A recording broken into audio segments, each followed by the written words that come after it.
ഖൽഖിന്റെ പിന്നിലുള്ള ഉദ്ദേശം അവന്റെ ജലാലി ജമാലിനെ വെളിപ്പെടുത്തലാണ്. അവന്റെ ജലാലി ജമാലിനെ വെളിപ്പെടുത്തലാണ്. ആ ജലാലി ജമാല് വെളിപ്പെടലാണ് ഇബാദത്ത്. നല്ല പോലെ ആലോചിച്ചത് ഇരുന്നാൽ മതി. നല്ല ആലോചിക്കുക. ഇബാദത്ത് എന്ന് പറഞ്ഞാൽ അങ്ങോട്ട് ഓറലായി ഓടരുത്. ഇബാദത്ത് ബിദ്അത്ത് മഖ്സൂദ് ആകണമെങ്കിൽ അത് ജലാലി ജമാല് അടങ്ങിയതായിരിക്കണം. ഇല്ലെങ്കിൽ അത് തള്ളപ്പെടും, വേസ്റ്റ് ആണ്.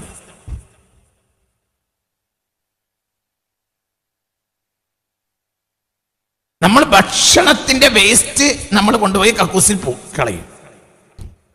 ഭക്ഷണത്തിൽ നിന്നുണ്ടാകുന്ന ഒരു വേസ്റ്റ് ഉണ്ട്, എന്നാൽ ഭക്ഷണത്തിലും ഒരു വേസ്റ്റ് ഉണ്ട്. അങ്ങനെ രണ്ട് വേസ്റ്റ് ഉണ്ട്. ഭക്ഷണത്തിൽ നിന്നുണ്ടാകുന്ന വേസ്റ്റ് കക്കൂസിൽ പോകും.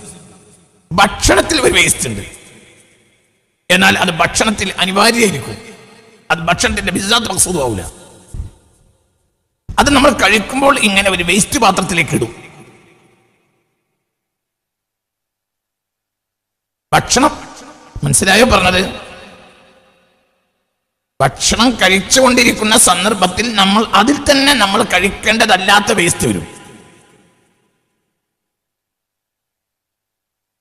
എന്തുകൊണ്ട്? എല്ലും ഇറച്ചിയും കൂടെ വെക്കും.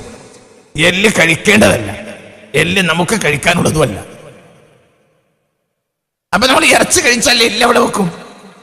ഇങ്ങനെ ആക്കാതെ പലതും ഉണ്ടാവും. ഒന്നും രണ്ടും അല്ല, പലതും ഉണ്ടാവും. കറിക്ക് നല്ല രസം കൂടാൻ വേണ്ടി നമ്മൾ കൊടംപുളി എന്ന സാധനം ഉണ്ട്, അതിടും. അത് കറിയെ നല്ല ടേസ്റ്റ് ഉള്ളതാക്കും. പക്ഷെ അത് തിന്നൂല. അത് നമ്മൾ നന്നിങ്ങനെ ഈമ്പിയിട്ട് അതിലെ പറ്റിപ്പിടിച്ച കറിയുടെ കണ്ടന്റുകളെ നമ്മൾ ഈമ്പി എടുത്തിട്ട് പിന്നെ അത് പുറത്തേക്കിടും, ഒരു വേസ്റ്റ് പാത്രത്തിലിടും. മനസ്സിലായോ പറഞ്ഞത്? എന്നതുപോലെ ഇബാദത്ത് എന്ന് പറഞ്ഞാൽ എല്ലാ ഇബാദത്തും കൂടി സ്വീകരിക്കൂല. ഇബാദത്ത് ഞാൻ അതിലേക്ക് പോയാൽ പിന്നെ അവിടെ പോയിപ്പോ നേരെ പോയിപ്പോ അവിടേക്ക് പോണില്ല. ഞാൻ പറഞ്ഞതിനെ നിങ്ങൾ മനസ്സിലാക്കിയാൽ ഞാനും നിങ്ങളും രക്ഷപ്പെടും. വമാ ഖലഖതുൽ ജിന്ന വൽ ഇൻസ ഇല്ലാ ലിയഅ്ബുദൂൻ എന്ന് പാട്ട് പാടി പോകരുത്. അതിന്റെ ഉള്ളു മനസ്സിലാക്കണം. ഒരായത്തിന് ആ ആയത്തിൽ നിന്നുള്ള ഇസ്തിസ്നാ ഉണ്ടായിരിക്കും. ആ ആയത്തിന്റെ വിഷയത്തിന്റെ ഖാസ് ഉണ്ടാവും, ആമും ഉണ്ടാവും. ഒരു വിഷയം പഠിക്കുമ്പോൾ ഇബാദത്തിന്റെ ഭാഷ്യ ചട്ടക്കൂടല്ല അവിടെ ഉദ്ദേശിക്കുന്നത്. പകരം അള്ളാഹുവിന്റെ ജലാലി ജമാലുമായി ബന്ധപ്പെട്ടതാണ്. അത് മാത്രമൊന്നല്ല, അതിൽ പ്രമുഖമായതാണ് ജലാലി ജമാലിനെ ഞാൻ എടുത്തു പറഞ്ഞതേ ഉള്ളൂ. അതാണ് യഥാർത്ഥത്തിൽ എന്ത് ലുബ്ബുൽ ഇബാദ, അതാണ് റൂഹുൽ ഇബാദ. അതാണ് വേണ്ടത്. റൂഹാണ് വേണ്ടത്. റൂഹ് നിൽക്കാൻ ഒരു ബോഡി കൊടുത്തു. ബോഡി പ്രഥമമായ ഉദ്ദേശമല്ല, റൂഹാണ് ഉദ്ദേശം. റൂഹിന് ഭൂമിയിൽ താമസിക്കണം, പലതും ചെയ്യണം. മനസ്സിലായില്ലേ പറഞ്ഞത്? അപ്പോൾ അതിനെന്ത് ചെയ്യുന്നറിയോ? അതിനെ ഒരു സൗകര്യത്തിലാക്കി, അതിനൊരു പ്രത്യേകമായ ഫ്രെയിം ഉണ്ടാക്കി. അതാണ് ബോഡി. മനസ്സിലായില്ലേ പറഞ്ഞത്? ഇതാണ് മനുഷ്യൻ. ആ മനുഷ്യനെ അല്ലാഹു സുബ്ഹാനഹു വ തആല ചിന്തിക്കണം. ഇബാദത്തിന്റെ ലുബ്ബ് എന്നാൽ ജലാലി ജമാലാണ്. ഈ ജലാലി ജമാലിനെ വെളിപ്പെടുത്തലാണ് ഖൽഖിന്റെ ഉദ്ദേശം. അല്ലാഹു തആല ലോകത്തെ പടച്ചപ്പോൾ അല്ലാഹുവിന്റെ ജലാലി ജമാലിനെ വെളിപ്പെടുത്തലാണ് ഉദ്ദേശിച്ചത്. അതാണ് ദിക്റും. അതിനാണ് ദിക്ർ എന്ന് പറയാം. അതടങ്ങിയതാണ് ഇബാദത്ത്. അതാണ് മഖ്ബൂലായ ഇബാദത്ത്. ഇതുകൊണ്ട് അതിൽ അല്ലാഹുവിന്റെ ബിദ്അത്ത് മഖ്സൂദ് വന്നിട്ടുണ്ട്. അത് ഏറ്റവും വെളിപ്പെടുത്തിയാൽ മുഹമ്മദ് മുസ്തഫ തന്നിലൂടെ അള്ളാഹുവിന്റെ ജലാൽ ജമാൽ വെളിപ്പെട്ടു. പിന്നെ കോടാന കോടി മനുഷ്യരിലൂടെ അള്ളാഹുവിന്റെ ജലാൽ ജമാൽ വെളിപ്പെടാൻ ഈ മഹാൻ കാരണക്കാരനായി. അപ്പോൾ അള്ളാഹുവിന്റെ ബിദ്അത്ത് മഖ്സൂദ് പ്രധാനവുമായ ഉദ്ദേശ്യം നടപ്പിലാക്കിയ ആൾ മുഹമ്മദ് മുസ്തഫയാണ്. അപ്പോൾ അള്ളാഹുവിന്റെ ഏറ്റവും വലിയ സമ്മാനത്തിന് അർഹനും മുഹമ്മദ് മുസ്തഫയാണ്. അള്ളാഹുവിന്റെ ഏറ്റവും വലിയ സമ്മാനം എന്നാൽ എന്താണ്? സ്വർഗ്ഗമാണ്. ഏറ്റവും വലിയ സ്വർഗ്ഗമാണ്. മനസ്സിലായോ പറഞ്ഞത്? ഇതെല്ലാം ഇത് ഒരു വ്യക്തി ആ രൂപത്തിലാവുക എന്നത് അള്ളാഹിന്റെ സമ്മാനമാണ്. അതിനുശേഷം അദ്ദേഹത്തിന് ലഭിക്കുന്ന ഏറ്റവും വലിയ സമ്മാനം എന്നത് അത്വാ എന്നത് സ്വർഗം. നമ്മുടെ അറിവിൽ നമ്മുടെ ഇനി സ്വർഗത്തിൽ എന്ത് പിന്നെ പറയും. സ്വർഗത്തിലും വിവിധങ്ങളായ സമ്മാനങ്ങൾ ഉണ്ട്. മനസ്സിലായോ പറഞ്ഞത്? പലതും ഉണ്ടാവും. ഒരു സമ്മാനം ഒരാൾക്ക് കൊടുക്കുകയാണെങ്കിൽ പലതും കൊടുക്കും. അതിൽ എന്താണ് ഏറ്റവും വലിയ സമ്മാനം അവിടെ പറയാം. അപ്പോൾ അല്ലാഹു സുബ്ഹാനഹു വ തആല ഈ ഇതുകൊണ്ടാണ് ഇവിടെ 3 കാര്യമുണ്ട്. ഏതാ 3 കാര്യം? 1 അള്ളാഹുവിന്റെ ഉദ്ദേശം, 2 ഒരു സൃഷ്ടി, 3 അതിനെ തുടർന്നുള്ള ഒരു സൃഷ്ടി. അള്ളാഹുവിന്റെ ഉദ്ദേശം കൊണ്ടാണ് സൃഷ്ടിപ്പുണ്ടായത്. ആ സൃഷ്ടിപ്പ് കൊണ്ടാണ് രണ്ടാമത്തെ സൃഷ്ടി ഉണ്ടായത്. അപ്പോൾ രണ്ടാമത്തെ സൃഷ്ടി ഒന്നാമത്തെ സൃഷ്ടി ഉള്ളത് കൊണ്ടുണ്ടായതാണ്. അള്ളാഹുവിന്റെ ഖസ്ദിന് സൃഷ്ടി എന്ന് പറയാൻ പറ്റില്ല. എന്താ ഖസ്ദ് സൃഷ്ടിയല്ല. അള്ളാഹുവിന്റെ സിഫത്തുകൾ മനസ്സിലായോ പറഞ്ഞത്? മനസ്സിലായില്ലേ? അത് സൃഷ്ടിയല്ല. അള്ളാഹു സുബ്ഹാനഹു വ തആലയുടെ അവന്റെ പരിശുദ്ധമായ ഉദ്ദേശ്യം, ആ ഉദ്ദേശ്യത്തിൽ നിന്ന് അവൻ സൃഷ്ടിയെ പഠിച്ചു. ഏതാ ഉദ്ദേശ്യം? അള്ളാഹുവിന്റെ ജലാൽ ജമാലിനെ വെളിപ്പെടുത്തൽ. അതാണ് ദിക്ർ.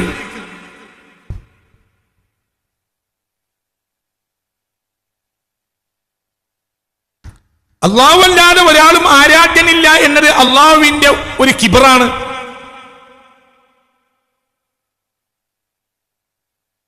ആ കിബറാണ് അവന്റെ ജലാലിയത്തും അവന്റെ ജമാലിയത്തും ഒന്നാണത്. അത് അള്ളാഹുവിന്റെ ഒരു കിബിരിയ ആണ്. ഞാനല്ലാതെ വേറൊരാളില്ല. ഞാനല്ലാതെ വേറൊരാളില്ല എന്ന് പറഞ്ഞാൽ അത് അയാളുടെ ഒരു വലിപ്പത്തരല്ലേ? അല്ലേ?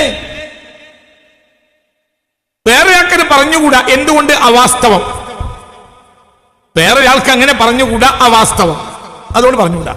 ഇത് വാസ്തവമായി പറയാവുന്ന ഒരാളാണ് ആര്? അല്ലാഹു.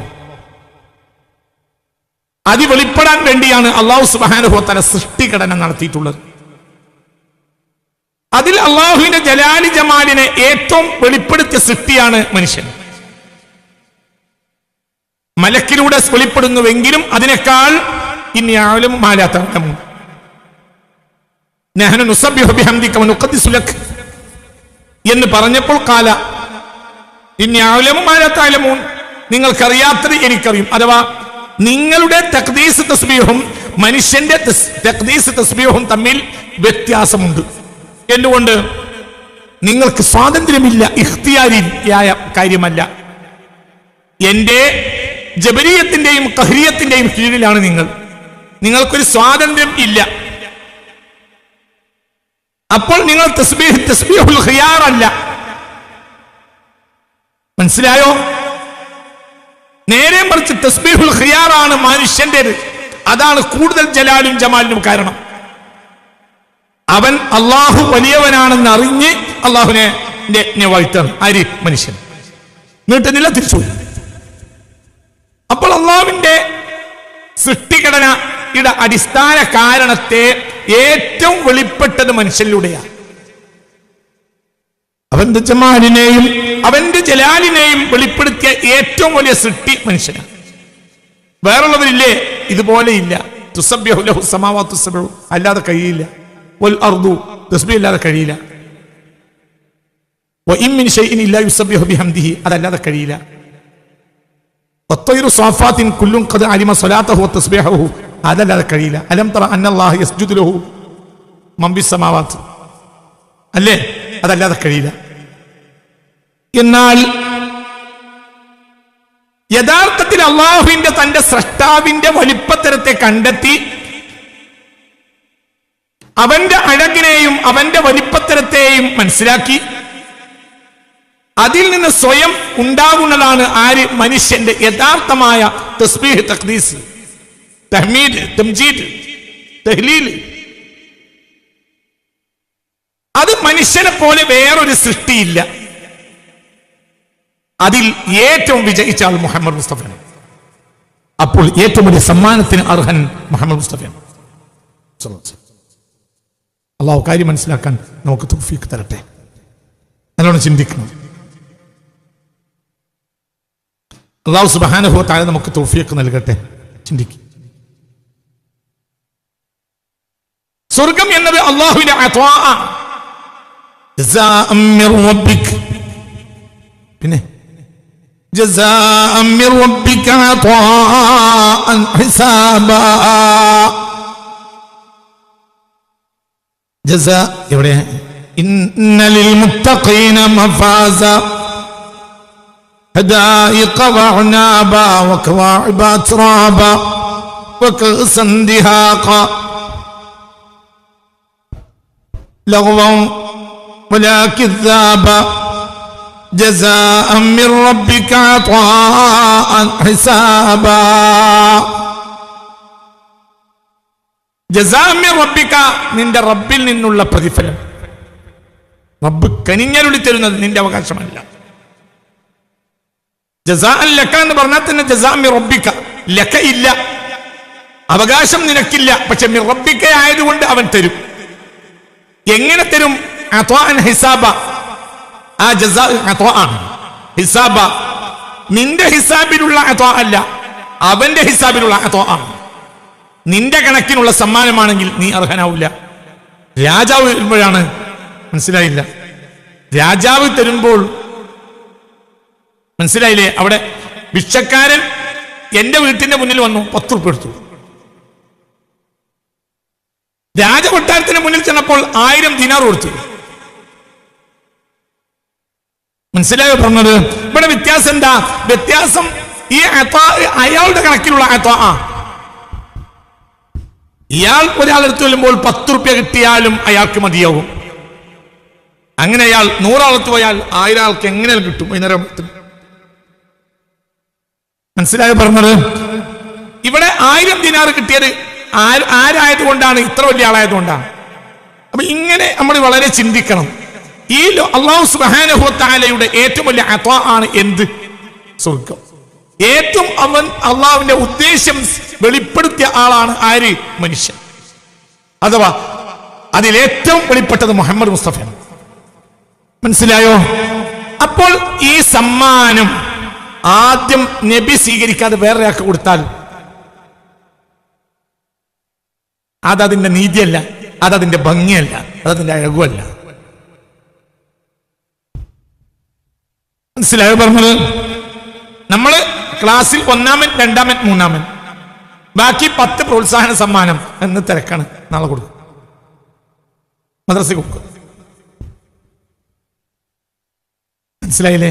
പ്രോത്സാഹന സമ്മാനം നാളെ മദ്രസയിൽ വിതരണം ചെയ്തതെന്നാണ് ആർക്കെതിരെ അഭിപ്രായം. 2-ാം സമ്മാനവും 3-ാം സമ്മാനവും നാളെ മദ്രസയിൽ കൊടുക്കുന്നറിഞ്ഞാലും വല്ലാതെ വർത്താനം പറയല്ല. നേരെ മറിച്ച് 2ഉം 3ഉം ഇവിടെ വെച്ചോടുത്തിട്ട് 1-ാം സമ്മാനം നാളെ മദ്രസയിലാവും പറഞ്ഞാലോ അന്ന് തല്ലുറപ്പാ. പറഞ്ഞത് മനസ്സിലായോ?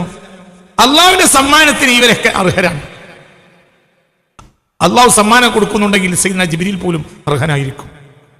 എന്തുകൊണ്ട്? അള്ളാഹുവിന്റെ റഹ്മത്താണ്. സയ്യിദ്നാ ജിബ്രീലിന് അള്ളാഹു കൊടുത്താൽ ജിബ്രീലിനും അതിന് അർഹനുണ്ടാവും. എന്തുകൊണ്ട്? സ്വന്തം റബ്ബ് ആർക്കും കൊടുക്കാം. എങ്കിൽ ഏറ്റവും അതിന്റെ അവകാശം പുണ്യ റസൂലിന് സല്ലല്ലാഹു അലൈഹി വസല്ലം.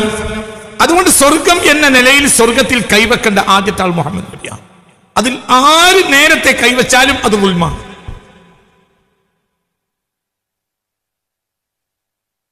മനസ്സിലായില്ലേ? നേരത്തെ ആര് കൈവച്ചാലും അത് ഉൽമാണ്. ഒരു പ്രോഗ്രാമിന് മുഖ്യമന്ത്രിയും MLA യും പഞ്ചായത്ത് മെമ്പറും എല്ലാം വരുന്നുണ്ടെന്ന് സങ്കല്പിക്കൂ. എങ്കിൽ സാധാരണ ഈ പ്രോഗ്രാമുകൾ പുറത്ത് കസേരയിടും, സോഫകളൊക്കെ ഇടും. അതിൽ പഞ്ചായത്ത് മെമ്പർ വന്നിരുന്ന്, പിന്നെ MLA ഇരുന്ന്, മന്ത്രി ഇരുന്ന്, അങ്ങനെ ഇരുന്ന്. എവിടേക്ക് ഇരിക്കൂല? സ്റ്റേജിലേക്ക് ഇരിക്കൂല. എന്തുകൊണ്ട്? മുഖ്യമന്ത്രി ഉണ്ടായിരിക്കുമ്പോൾ അദ്ദേഹം വരുന്ന പരിപാടിയിൽ ആ സ്റ്റേജിൽ ആദ്യം കയറേണ്ടത് അദ്ദേഹമാണ്. അതാണ് അതിന്റെ നീതി, അതാണ് അതിന്റെ ഭംഗിയും. തായിരിക്കും. അങ്ങനത്തെ എത്രയോ പ്രോഗ്രാമിൽ ഞാൻ പങ്കെടുത്തു. തായിരിക്കും. പിന്നെ അവരവരുടെ ഹക്കനുസരിച്ച് അവരവരെ വിളിച്ചു കയറ്റും. അതിലെ ചീഫ് ഗസ്റ്റിനാണ് ആദ്യം കയറ്റുക. എല്ലാവരും അവിടെ ഇന്ന് ചായയും അണ്ടിപ്പരിപ്പൊക്കെ തിന്നതിന് ശേഷം ചീഫ് ഗസ്റ്റ് വരികയാണെങ്കിൽ എന്ത് വിലയാണ് ആ പ്രോഗ്രാമിനുള്ളത്? നേരെ മറിച്ച് പരിപാടി തുടങ്ങാൻ 10 നേരം വൈകി 10 മിനിറ്റ്. എന്റെ കാരണം ചീഫ് ഗസ്റ്റ് വന്നിട്ടില്ല, അദ്ദേഹം ഇവിടെ അടുത്തെത്തിയിട്ടുണ്ടെന്ന് പറഞ്ഞാൽ ആർക്കും പരാതിയില്ല. എന്തുകൊണ്ട്? ഞങ്ങൾ തുടങ്ങി ആരും പറയില്ല, പറഞ്ഞാൽ അത് മാന്യതയല്ല. മനസ്സിലായോ? ഈ കാര്യം മനസ്സിലാക്കിയാൽ ഇതാണ് ഇതിന്റെ ലോജിക്ക്. അപ്പോൾ അർഹത ഈ മനുഷ്യൻ തന്നെയാണ്, മുഹമ്മദ് മുസ്തഫ സല്ലല്ലാഹു അലൈഹി വസല്ലം. ആ വാതിൽ പിടിയിൽ പിടിക്കാൻ ആദ്യത്തെ അർഹത ജിബ്രീലിനല്ല അലൈഹിസ്സലാം.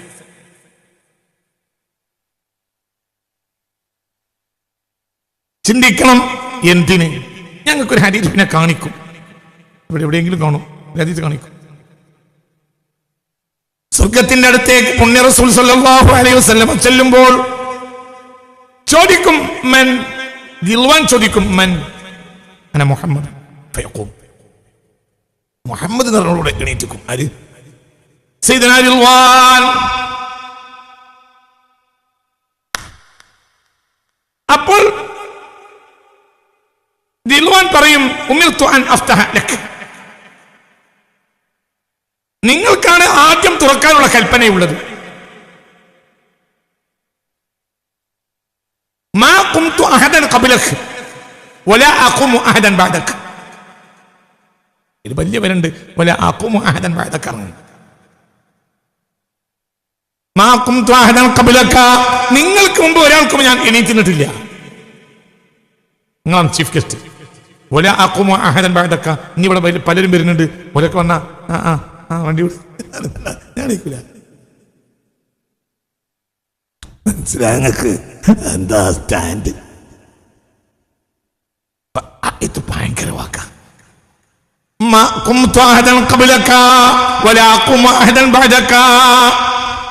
നിങ്ങൾക്ക് മുമ്പ് ഒരാൾക്ക് വേണ്ടി ഞാൻ എണീറ്റ് നിന്നിട്ടില്ല. മൻ? അന മുഹമ്മദ്. എന്നോട് കൽപ്പനുണ്ട്.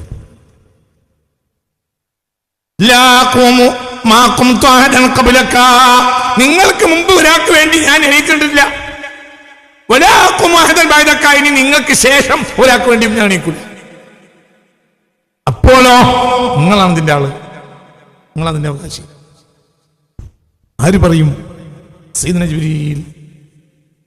അഹ്ലുസുന്നത്ത് വൽ ജമാഅ മുഴുവനും കൊണ്ടുപോയിട്ട് ഈ ഹദീസിൽ കുഴിച്ചിട്ടുണ്ട്. പഠിച്ചോ മനസ്സിലാവും. പഠിക്കരുത് നിയത്തിയതാണ് പിന്നെ പണ്ട് കാര്യം. ഇതിലെല്ലാം ഉണ്ട്, എല്ലാം ഈ ഒരു ഖിയാമിലുണ്ട്. ഇനി ഇതിലെ വല്ലതും വരും, ഞാൻ എണീക്കൂല.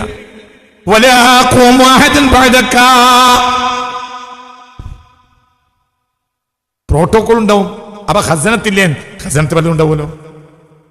എല്ലാവരും വരുമ്പോ പ്രധാനമന്ത്രി വരേണ്ടതില്ലല്ലോ. വിദേശ രാജ്യങ്ങളിൽ നിന്ന് പലരും വരും. അപ്പോൾ നമ്മുടെ നാട്ടിലെ ഗസ്റ്റ് തന്നെ വരും. നേരെ മറിച്ച് അമേരിക്കൻ പ്രസിഡന്റ് വരികയാണെങ്കിൽ എയർപോർട്ടിൽ പോയി പ്രധാനമന്ത്രി പ്രസിഡന്റ് സ്വീകരിക്കണം. പ്രോട്ടോകോളാണ്. പ്രധാനമന്ത്രിയും പ്രസിഡന്റ് പോയി സ്വീകരിക്കണം, അത് പ്രോട്ടോകോളാണ്. അല്ലെങ്കിൽ അവർക്ക് ഇന്നാലിന്റെ പ്രശ്നമാണ്, രോഗമാണ്, അത്യാവശ്യമായ വളരെ കൃത്യമായ ഒരു ഉതിറോട് കൂടി എയർപോർട്ടിൽ പകരം ആള് ഹാജരാകണം. എന്തെങ്കിലും കമ്മിയായാൽ ആ രാഷ്ട്രത്തിൽ നിന്നിച്ചു ഭയങ്കര ചർച്ചയാവും. മനസ്സിലായോ പറഞ്ഞത്? ഇനി പലരും വരും, അവർക്ക് വേണ്ടി വരില്ല, അവർക്ക് വേണ്ടി വരും. ഏതോ ബ്രിട്ടനിലെ ഒരു MP വരുന്നതിന് നമ്മളെ പ്രധാനമന്ത്രി എയർപോർട്ടിൽ പോയി സ്വീകരിച്ചാൽ കുറച്ചിലായിരിക്കാം. എന്തോ ഒരു മനുഷ്യന്മാരാണ്. ഏതോ ഒരു ബ്രിട്ടനിലെ ഒരു MP, ഒരു സാധാരണ MP ഡൽഹി വിമാനത്താവളത്തിൽ, പാലം വിമാനത്താവളത്തിൽ വന്നിറങ്ങുമ്പോഴത്തിന് പ്രധാനമന്ത്രി പാഞ്ഞെന്നാൽ മോശമായിരിക്കാം. പ്രധാനമന്ത്രിക്ക് ഇനി ആണിക്കൂല. എന്നാ അവിടെ ചെല്ലൂലേ? ചെല്ലും. പറഞ്ഞു MP വരികയാണെങ്കിൽ പകരം ഒരാൾ പോകും. വേറെ ആളുണ്ടല്ലോ. മനസ്സിലായില്ലേ? നിങ്ങൾക്ക് പറഞ്ഞത് മനസ്സിലായോ? ഖാസിൻ ഒരാളല്ലല്ലോ. ഖാസിൻ എന്ന പ്രധാനപ്പെട്ട ഖാസിൻ ഒന്നാളെങ്കിലും ഖസനത്ത് വേറുണ്ട്. നമ്മൾ പഠിക്കുന്നത് ഖാസിനെയാണ്. ഖാസിനോട് കൂടെ ഖസനത്തുണ്ട്. മനസ്സിലായില്ല? നമ്മൾ 10 മലക്കിൽ പഠിച്ചത് ഖസനത്തിനെയല്ല. ആരെയാണ്? ഖാസിനുൽ ജനത്തിനെ, ഖാസിനുൽ നാറിനെയാണ്. ഈ ഖാസിനിന്റെ കൂടെ ഹെൽപ്പർമാർ എന്തുണ്ട്? വഖാല ലഹും ഖസനത്തുഹാ, അവിടെ ഖസനത്താണ്. എവിടെ എവിടെ മനസ്സിലായില്ല? ബാക്കിയുള്ളവർ മൊത്തം കയറി ചെല്ലും സ്വർഗത്തിലേക്ക്.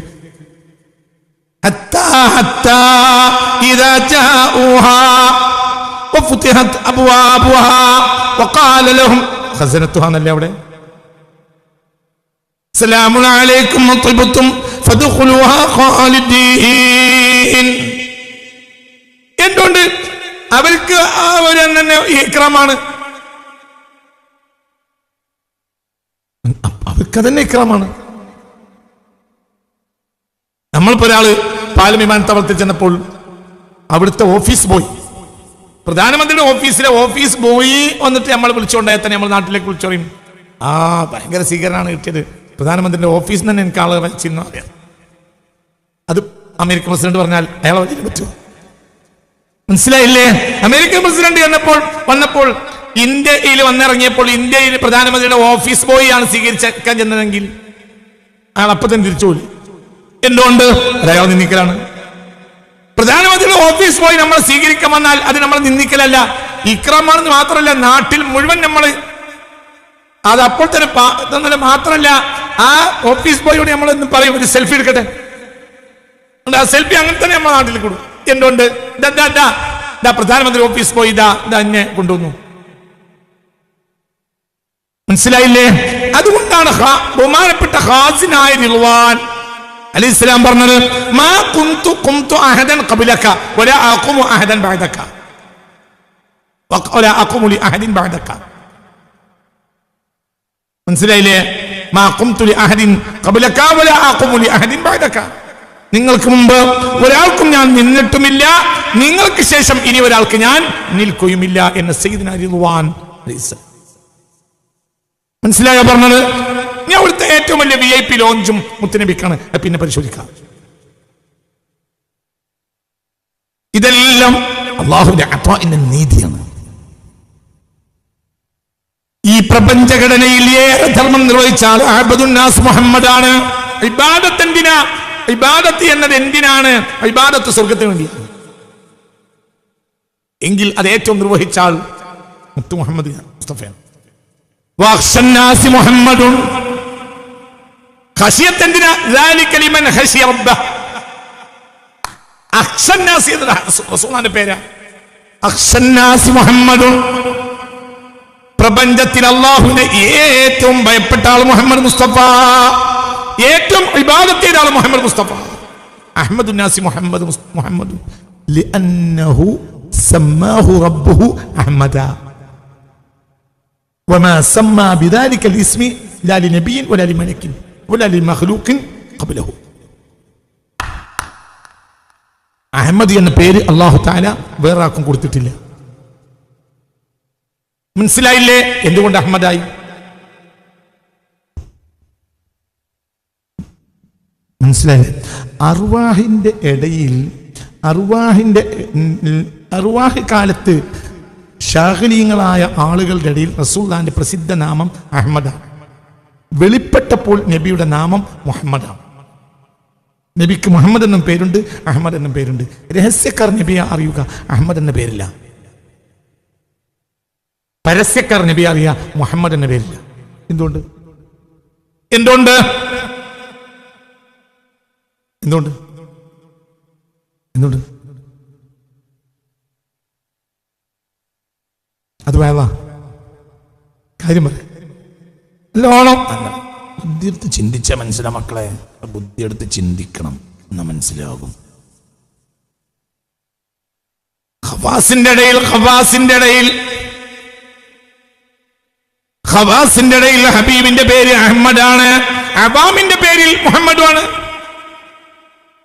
അതുകൊണ്ടാണ് സയ്യിദുനാ ഈസാ അലൈഹിസ്സലാം അഹമ്മദിനെ പരിചയപ്പെടുത്തിയത്. അവരുടെ ലോകത്ത് പ്രസിദ്ധൻ അഹമ്മദാണ്. എന്തുകൊണ്ട്? ഹംദ് എന്നത് സൃഷ്ടിയിൽ നിന്ന് സ്രഷ്ടാവിനുള്ള ഏറ്റവും വലിയ ഒരു അവകാശമാണ്. സൃഷ്ടിയിൽ നിന്ന് സ്രഷ്ടാവിനുള്ള ഏറ്റവും വലിയ അവകാശം ഹംദാണ്. അതുകൊണ്ടാണ് ഖുർആൻ ഹംദ് കൊണ്ട് തുടങ്ങിയത്. ഇങ്ങോട്ട് നോക്ക്, സൃഷ്ടിയിൽ നിന്ന് സ്രഷ്ടാവിന്റെ ഏറ്റവും വലിയ അവകാശം ഹംദാണ്. സൃഷ്ടിയിൽ നിന്ന് സ്രഷ്ടാവിനുള്ള ഏറ്റവും വലിയ അവകാശം ശുക്രാണല്ലോ. ശുക്രിന്റെ ഏറ്റവും വലിയ കലിമത്തേര ഹംദ്. മനസ്സിലായില്ലേ പറഞ്ഞത്? അൽഹംദുലില്ലാഹ് കലിമത്തു ശുക്രി. സൃഷ്ടിയിൽ നിന്ന് സ്രഷ്ടാവിന്റെ ഏറ്റവും വലിയ അവകാശം ഹംദാണ്. അതുകൊണ്ട് അല്ലാഹു തൗഫീഖ് ചെയ്ത സൃഷ്ടികളെല്ലാം അർവാഹിൽ വെച്ച് തന്നെ ഹാമിദീങ്ങളാവും. അപ്പോൾ അർവാഹിന്റെ ലോകത്ത് അവരെല്ലാം ഹംദ് എന്ന കാര്യത്തിൽ ശാഖിര്യങ്ങളായിരിക്കും. അപ്പോൾ അവർക്കിടയിൽ ഏറ്റവും അതുകൊണ്ട് ബന്ധപ്പെട്ട ഒരാൾ മഅറൂഫാവും. ആ ആളാണ് അഹമ്മദ്. ഇവരോ ബാക്കിയൊക്കെ ഹമീദ്. മനസ്സിലായില്ലേ? ഇപ്പൊ MBBS പഠിക്കുന്ന കുട്ടികളുടെ കൂട്ടത്തിൽ റാങ്ക് ഹോൾഡർ അവർക്ക് തന്നെ പറയായിരിക്കും. എന്നാൽ റാങ്ക് പ്രഖ്യാപിച്ചാലേ നമുക്കറിയൂ. പഠിക്കുന്ന കാലത്തിന് അവർക്കറിയും. എന്തുകൊണ്ട്? അവരൊക്കെ ബന്ധപ്പെട്ട ഒരു കാര്യത്തിൽ ഏറ്റവും ബന്ധപ്പെട്ട ആൾ അവരറിയും. മനസ്സിലായില്ലേ? MBBSന്റെ ഈ കൊല്ലത്തെ പരീക്ഷ നടന്നില്ല. മെയിൽ നടക്കും, ഏപ്രിൽ നടക്കേണ്ടത് മെയിൽ നടക്കുമെന്ന് പ്രതീക്ഷിക്കും. ഇതുവരെ നടന്നിട്ടില്ല. മനസ്സിലായി പറഞ്ഞത്? അപ്പോൾ നമുക്ക് ഈ കൊല്ലത്തെ റാങ്ക് ഹോൾഡർ ആരാണ് എന്ന് നമുക്കറിയൂല. എന്നാൽ ആർക്കറിയും? അവർക്കറിയും. എന്തുകൊണ്ട്? അവരെല്ലാം ബന്ധപ്പെട്ട ഒരു വിഷയമാണത് പഠിക്കൽ. അതിൽ ഏറ്റവും ബന്ധപ്പെട്ട ഒരാൾ ആരാണെന്ന് അവരറിയും. നമ്മളോ? നമ്മൾ പത്രം വന്നിട്ട് പിറ്റേന്ന് അറിയുള്ളൂ. മനസ്സിലായല്ലോ? അതുകൊണ്ടാണ് നമ്മൾക്ക് അഹമ്മദിയത്ത് പിന്നീട് വെളിപ്പെട്ട് കിട്ടിയതാ. അഹമ്മദിയത്ത് മേൽ വന്നതാണ് മുഹമ്മദിയത്ത്. അള്ളാഹുവിനെ ഏറെ പ്രശംസിച്ച ആളാണ് മുഹമ്മദ് മുസ്തഫ. പരലോകത്ത് അതുകൊണ്ട് തന്നെ ഈ കൊടിയും ഈ മനുഷ്യന്റെ കയ്യിൽ. എന്തുകൊണ്ട്? സൃഷ്ടി പിടിക്കേണ്ട കൊടി ഹംദാണ്.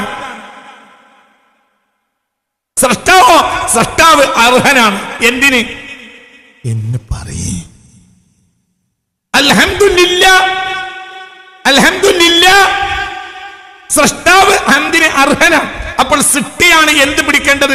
ഹംദ് പിടിക്കേണ്ടത്. അതുകൊണ്ട് അത് ഏറ്റവും പിടിച്ച ആൾക്ക് ആ കൊടിയെ ഏൽപ്പിച്ചു. അതാണ് മുഹമ്മദ്.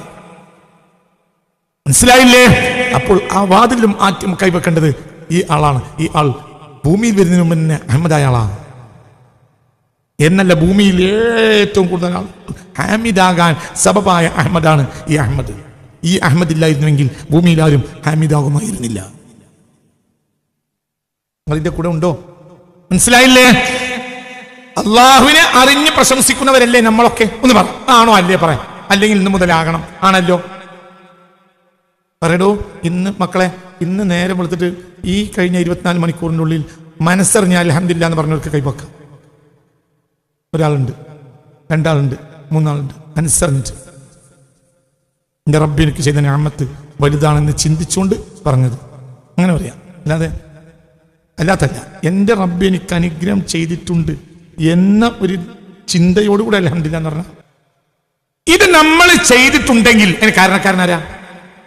അൽഹംദുലില്ലാഹ് എന്ന് താങ്കൾ പറഞ്ഞിട്ടുണ്ടെങ്കിൽ കാരണക്കാരനാരാ? മുഹമ്മദ്. കുട്ടി പറഞ്ഞിട്ടുണ്ടെങ്കിൽ കാരണക്കാരനാരാ? മുഹമ്മദ്. അപ്പോൾ താൻ അഹമ്മദായി എന്ന് മാത്രമല്ല, ലോകത്തെ കോടാനക്കോടി മനുഷ്യർ ഹാമിദായിട്ടുണ്ടെങ്കിൽ കാരണക്കാരൻ മുഹമ്മദാണ്. അതുകൊണ്ട് ഏറ്റവും വലിയ അഹമ്മദും ആ ആൾ തന്നെയാണ്. സ്വയവും അഹമ്മദാണ്, മറ്റുള്ളവർ ഹാമിദാകാൻ കാരണക്കാരനായ അഹമ്മദുമാണ്. അപ്പോൾ ഹംദിന്റെ പതാക എടുക്കേണ്ടത് ആ ആൾ തന്നെയാണ്. മനസ്സിലായോ പറഞ്ഞത്? അല്ലാഹു തആല തൗഫീഖ് തരട്ടെ. നീതി, അതാ നീതി. ഇപ്പൊ നിങ്ങൾക്ക് മനസ്സിലായില്ലേ? സ്വർഗത്തിന്റെ വാതിൽ പിടിക്കാനുള്ള യഥാർത്ഥ അവകാശി നിങ്ങൾ. ഇതുവരെ റസൂലുള്ളാഹിന്റെ ഖസായിസ് എന്നതിനപ്പുറം അങ്ങനെ നമ്മൾ പറഞ്ഞു ഓടിയാ പോരാ. സ്വർഗത്തിന്റെ വാതിൽ തുറക്കുന്ന റസൂലുള്ളാഹിന്റെ ഖസായിസിൽപ്പെട്ടതാണ്. അങ്ങനെ പോയാ പോരാ മോനെ, അത് പറഞ്ഞാൽ പോരാ. റസൂലുള്ളാഹിന്റെ ഖസായിസ് കൊണ്ട് അതിന് കാരണങ്ങളെ പഠിക്കണം. എന്താ റസൂലുള്ളാഹി അങ്ങനെ ചെയ്തത്? മനസ്സിലായോ പറഞ്ഞത്? എന്തുകൊണ്ടാണ് നബി അങ്ങനെ ചെയ്തത് ചിന്തിക്കണം. എന്തുകൊണ്ടാണ് നബിക്ക് അതിന് അർഹതയുണ്ടായത് ചിന്തിക്കണം. അല്ലെങ്കിലോ കേവലം ഖസായിസ് മനസ്സിലാക്കിയവൻ അതിനപ്പുറം ചിന്തിച്ചിട്ടില്ലെങ്കിൽ ഇത് അനീതിയല്ലേ എന്ന് അവൻ പറഞ്ഞേക്കാം.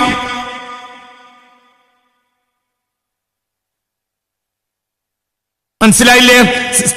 ഉസ്താദും ശിഷ്യനും ഒരേ വലുപ്പം, ഒരേ രീതി, ഒരേ ഭാഷ. എന്നിട്ടൊരു ജനം ഒരാളെ ബഹുമാനിച്ചാൽ അറിയാത്ത മറ്റൊരാൾ ഇത് അക്രമല്ലേ എന്ന് പറഞ്ഞേക്കാം. നേരെ മറിച്ച് ഇത് അവരുടെ ഉസ്താദാണെന്ന് അറിഞ്ഞാൽ പിന്നെ അതന്നെ എന്റെ നീതി എന്ന് പറയും. 4 വിവാഹത്തിലേറെ ഒരാൾ കഴിക്കാൻ പാടില്ല. റസൂലുള്ള 4 കഴിച്ചത് എന്തുകൊണ്ട് പഠിക്കണം. പഠിക്കാത്ത ഒരാൾക്ക് ഇത് അനീതിയാണ്. ഇല്ല, എനിക്കതല്ല. എന്തുകൊണ്ട് ഞാൻ ഹാമിദായിട്ടുണ്ടെങ്കിൽ കാരണക്കാരൻ മുഹമ്മദ് മുസ്തഫ. മനസ്സിലായില്ലേ? ചിന്തിക്ക്. അല്ലാഹു തൗഫീഖ് തരട്ടെ. ഹംദിനേക്കാൾ വലിയ സംഗതിയില്ല. ഹംദാണ് ഏറ്റവും വലിയ സംഗതി. അൽഹംദുലില്ലാഹ്. ദുആയോ? ദുആ എന്നാൽ എന്താ? മുതീആയ അബ്ദിൽ നിന്ന് മഅബൂദിലേക്ക് നീളുന്നതാണ് എന്ത്? ദുആ. മുതീആയ അബ്ദിൽ നിന്ന്, അനുസരണയുള്ള അടിമയിൽ നിന്ന് ഉടമക്കാരനിലേക്ക് നീളുന്നതാണ് ദുആ. അപ്പോൾ അനുസരിച്ചവരിൽ നിന്നാണ് ഹംദ് ഉണ്ടാവുക. ഏറ്റവും വലിയ ഹംദ് ദുആയാണ്. ഏറ്റവും വലിയ ദുആ ഹംദാണ്. മനസ്സിലാവും പറഞ്ഞത്? അപ്പോൾ ഈ അനുസരണയുള്ള ജനതയാണ്, ആ ജനതയാണ് ഈ ഹാമിദീങ്ങൾ. അവരിൽ ഏറ്റവും ഹാമിദ് മുഹമ്മദ് മുസ്തഫയാണെങ്കിൽ ഏറ്റവും അനുസരണയുള്ള ആളും മുഹമ്മദ് മുസ്തഫയാണ്. ഏറ്റവും അനുസരണയുള്ളവർക്കുള്ള അവകാശമാണ് സ്വർഗ്ഗമെങ്കിൽ ആ നിലക്കും ഏറ്റവും വലിയ അവകാശം മുഹമ്മദ് മുസ്തഫയാണ്. തിരിഞ്ഞിട്ടില്ല. ഇപ്പൊ ഞാൻ രണ്ടാമത്തെ വകുപ്പ് പറഞ്ഞു. ആദ്യം ഞാൻ പറഞ്ഞു സ്വർഗത്തിന്റെ ഏറ്റവും അവകാശി മുഹമ്മദ് മുസ്തഫ. കാരണം എന്തുകൊണ്ട്? അള്ളാഹുവിനെ ഹംദ് ചെയ്തതിൽ ഏറ്റവും ഹംദ് ചെയ്ത ആള് മുഹമ്മദ് മുസ്തഫയാണ്. കോടിക്കണക്കായ ആളുകൾക്ക് ഹംദ് ചെയ്യാൻ കാരണക്കാരനും ആരെന്നെയാണ്? മുഹമ്മദ് മുസ്തഫ. ഇപ്പോൾ ഞാൻ പറഞ്ഞത് ഹംദ് മാത്രമല്ല, ഹംദ് ദുആയാണ്. ഏറ്റവും ഹംദ് ചെയ്ത ആള് മുഹമ്മദ് മുസ്തഫ ആണെങ്കിൽ ഏറ്റവും ദുആ ചെയ്ത ആളും മുഹമ്മദ് മുസ്തഫയാണ്. അസലിൽ നിന്ന് അബദ് വരെയും ഹംദാണ് നബിയുടെ രീതി. അതുകൊണ്ട് കിട്ടിയ പേരാണ് അഹമ്മദ്. ഹംദ് ദുആയാണ്. അഫ്ളലു ദുആഇ അൽഹംദുലില്ലാഹ്. ഹംദ് ദുആയാണ് എന്നിരിക്കുമ്പോൾ ഏറ്റവും വലിയ ദുആ എന്ന ആളാണ് ആര്? മുഹമ്മദ് മുസ്തഫ. ദുആ എന്നാൽ എന്താ?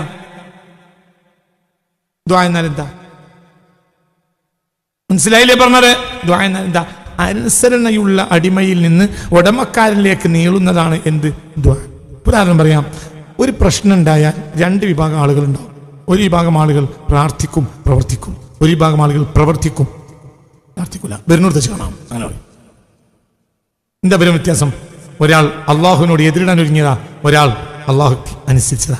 പ്രവർത്തിക്കും പക്ഷെ പ്രാർത്ഥിക്കും. എന്തുകൊണ്ട്? അവൻ അനുസരണമുള്ളവനാണ്. അവൻ അള്ളാഹുവിനോട് എതിരിടാൻ ധൈര്യമില്ല. മനസ്സിലായോ പറഞ്ഞത്? ഒരാൾ പ്രാർത്ഥിക്കുന്നില്ല, പ്രവർത്തിക്കുന്നു. ഒരു പ്രശ്നം ഉണ്ടായപ്പോൾ ഒരാൾ പ്രവർത്തിക്കുന്നു, പ്രാർത്ഥിക്കൂല. എന്റെ അർത്ഥം എന്താ? ഇതൊക്കെ ഞാൻ മറികടക്കും. ഒരാളോ മറ്റൊരാള് പ്രവർത്തിച്ചാലും പ്രാർത്ഥിക്കും. ചിലപ്പോൾ പ്രവർത്തിച്ചിട്ടില്ലെങ്കിൽ പ്രാർത്ഥിക്കും. പ്രവർത്തിക്കാൻ അവസരം കിട്ടിയില്ല എന്നാലും പ്രാർത്ഥിക്കും. പ്രവർത്തിക്കാൻ അവസരം കിട്ടി എന്നാലും പ്രാർത്ഥിക്കും. എന്തുകൊണ്ട്? അനുസരണക്കാരായ ദാസന്മാരിൽ നിന്ന് ഉടമക്കാരിലേക്ക് നീളുന്നതാണ് എന്ത്? പ്രാർത്ഥന. ഏറ്റവും കൂടുതൽ പ്രാർത്ഥിച്ചത് മുഹമ്മദ് മുസ്തഫയാണെങ്കിൽ ഏറ്റവും അനുസരണയുള്ള അടിമയും മുഹമ്മദ് മുസ്തഫ. ശരി, ഇനി എന്താ അടുത്ത വാക്ക്? അനുസരിച്ചവർക്കുള്ള സമ്മാനമാണ് സ്വർഗമെങ്കിൽ ഏറ്റവും അനുസരിച്ചാൽ മുഹമ്മദ് മുസ്തഫയാണ്. അപ്പോൾ ഏറ്റവും അർഹനും മുഹമ്മദ് മുസ്തഫ. വജീഹ് കുറെ പറഞ്ഞു, നിങ്ങൾ ശ്രദ്ധിച്ചോ ആവോ? മനസ്സിലായില്ലേ പറഞ്ഞത്? അതിലാദ്യം കൈവക്കാൻ അവകാശം മുസ്തഫ നബിക്കാണ്. വേറൊരാൾക്ക് എനിക്ക് അവകാശമില്ല. വേറൊരാൾക്ക് അവകാശമില്ല. ഒരാൾക്കില്ല. ഒരു നബിക്ക് അവകാശമില്ല. മലക്കിന് ഒരു മലക്കിന് അവകാശമില്ല. അതുകൊണ്ട് തന്നെയാണ് സ്വർഗത്തിൽ ഹബീബിന്റെ പദവി അങ്ങോട്ടെത്തിയത്.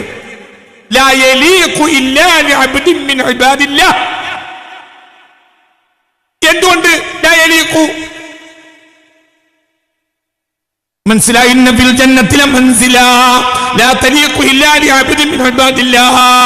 സ്വർഗത്തിൽ ഒരു പ്രത്യേകമായ സ്ഥാനം ഉണ്ട്. അത് വേറൊരാളോട് യോജിക്കുകയില്ല. വേറെ ആളോട് യോജിക്കൂല എന്ന് പറയാൻ കാരണം വേറൊരാളോട് യോജിക്കൂല എന്ന് പറയാൻ കാരണം വേറൊരാളോട് യോജിക്കൂല എന്ന് പറയാൻ കാരണം വേറൊരാളോട് യോജിക്കൂല എന്ന് പറയാൻ കാരണം വേറൊരാളോട് യോജിക്കൂല എന്ന് പറയാൻ കാരണം വേറൊരാളോട് യോജിക്കുകയില്ല. എന്തുകൊണ്ട്? വേറൊരാൾ അതിന് അർഹതപ്പെട്ടവനല്ല, അർഹതപ്പെട്ടവനോട് യോജിക്കുകയുള്ളൂ. 12 വിഷയങ്ങളിൽ 50 മാർക്ക് 50 മാർക്ക് 50 മാർക്ക് 600 മാർക്കിലാണ് പരീക്ഷ. മനസ്സിലായില്ലേ പറഞ്ഞത്? അപ്പോൾ 600 മാർക്ക്, 12 വിഷയം 600 മാർക്ക്, 210 മാർക്ക് ഉണ്ടെങ്കിൽ പാസ്സാവും. സങ്കല്പിക്കുക. എന്നാൽ റാങ്ക് ഹോൾഡർ 596, 595, 594, 590 ഇങ്ങനെ കറങ്ങും. 589 ക്ഷീണാണ്. 590-ന്റെയും 600-ന്റെയും ഇടയിൽ കിടക്കും ആര്? Rank holder. മനസ്സിലായില്ലേ? അവർക്കാണ് റാങ്കിന് അർഹത. അവരിൽ ആര് മുൻഗണന റാങ്ക് കൊടുക്കും? ഒരു കൊല്ലം അങ്ങനത്തെ ഒരാളുണ്ടായില്ല. ഒക്കെ 210, 11, 12 ആണെങ്കിൽ 210-ന്റെ ആളുണ്ട്, 11-ന്റെ ആളുണ്ട്, 12-ന്റെ ആളുണ്ടെങ്കിൽ അവന് നറുക്കിട്ടാണ്ട് അവിടെ കൊടുക്കോ റാങ്ക്? മനസ്സിലായില്ല? റാങ്കിനൊരു പവറുണ്ട്. നിങ്ങൾക്ക് പറഞ്ഞത് മനസ്സിലായി? കൂട്ടത്തിൽ കൂടുതൽ മാർക്ക് വാങ്ങിയ ആൾക്ക് കൊടുക്കുന്നതല്ല റാങ്ക്. നിങ്ങൾ എന്റെ കൂടെ ഇല്ലല്ലോ പഠിച്ചവനെ. കൂട്ടത്തിൽ എല്ലാവരും മോശപ്പെട്ടവരാണെങ്കിൽ അവർക്ക് റാങ്ക് കൊടുക്കും. മനസ്സിലായോ പറഞ്ഞത്? കൂട്ടത്തിൽ വലിയ ആൾക്ക് കൊടുക്കുന്നതല്ല റാങ്ക്, അതിനൊരു സ്റ്റാൻഡ് ഉണ്ട്. ചില ആളുകളെ കയ്യിൽ അതെത്തിയാൽ അതിന് യോജിക്കൂല അവര്. ലാ തെളിയിക്കില്ല, വേറൊരാൾക്ക് അത് യോജിക്കൂല, അവന് യോജിച്ചേക്കാം. മനസ്സിലായോ പറഞ്ഞത്? ലാ തെളിയ. എന്തുകൊണ്ട്? അത്രയേറെ അള്ളാഹുവിനെ അനുസരിച്ച ഒരാൾ ലോകത്ത് വരില്ല. എന്താ അനുസരണ? തനിക്ക് വേണ്ടിയും ലോകത്തിന് വേണ്ടിയും സമർപ്പിച്ചു ജീവിതം. മുഹമ്മദ് മുസ്തഫ അദ്ദീനു അന്നസീഹ, ദീൻ എന്നാൽ ഗുണകാംക്ഷ. ലോകത്തിന് ഏറ്റവും ഗുണകാംക്ഷ നടത്തിയത് മുഹമ്മദ് മുസ്തഫ. ഗുണകാംക്ഷിച്ചാ പോരല്ലോ, വിജയിക്കണ്ടേ? കാംക്ഷിച്ചാ പോരാ, പ്രവർത്തിക്കണം. പ്രവർത്തിച്ചാൽ പോരാ, അത് ഫലപ്പെടണം. വേറെ നബിമാർ പണിയെടുത്തിട്ടില്ലേ? പണിയെടുത്തിട്ടുണ്ടാവും. പക്ഷെ അവരുടെ പ്രവർത്തനത്തിന്റെ രീതികളിൽ എന്തെങ്കിലും കമ്മി ഉണ്ടാവും. ആ കമ്മി കൊണ്ടാണ് അവർക്ക് ആളെ കിട്ടാതെ പോയത്. മനസ്സിലായോ? അങ്ങനെയുണ്ടോ?